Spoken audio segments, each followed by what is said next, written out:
Live, सामाजिक सांस्कृतिक बांधिलकीचे यथार्थ दर्शन. चालती नाडीजची वाट अर्थात अनंत श्री विभूषित जगद्गुरु रामानंदाचार्य श्री स्वामी नरेंद्राचार्यजी महाराज, जगद्गुरु रामानंदाचार्य दक्षिणपीठ नाणीजधाम महाराष्ट्र यांच्या जन्मोत्सवानिमित्त श्री क्षेत्र माऊली माहेर सिमुरगव्हाण उपपीठ मराठवाडा तालुका पाथरी जिल्हा परभणी येथून वसुंधरा दिंडीचे रविवार क्षेत्र नाणीजधामकडे प्रस्थान झाले.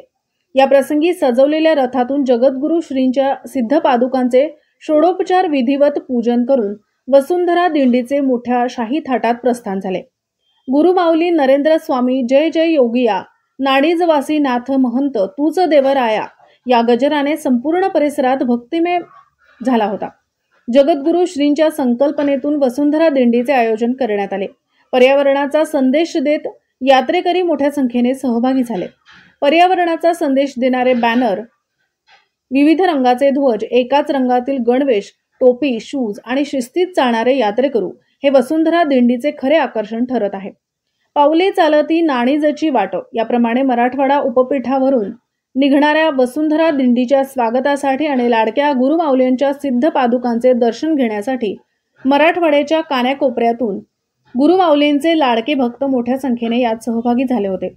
गुरु माऊली नरेंद्र स्वामी जय जय योगिया नाडीजवासी नाथ महंत तूच देवरायाचा गजर करत गुरु माऊली नरेंद्र स्वामी जय जय योगिया नाडीजवासी नाथ महंत तूच देवराया गजर करत भाविक या वसुंधरा दिंडीत भक्तिमय भावात मंत्रमुग्ध होऊन गेले.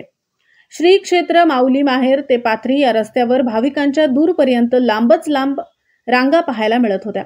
वसुंधरा दिंडीचे पहिले मुक्कामाचे स्थळ नखाते विद्यालय देवनांदरा तालुका पाथरी जिल्हा परभणी येथे वसुंधरा दिंडीचे स्वागत करण्यात आले. या प्रसंगी मराठवाड्याच्या कानाकोपऱ्यातून भाविक मोठ्या संख्येने सहभागी झाले होते. गावदर्शन लाईव्ह प्रतिनिधी गणेश शेळके, छत्रपती संभाजीनगर.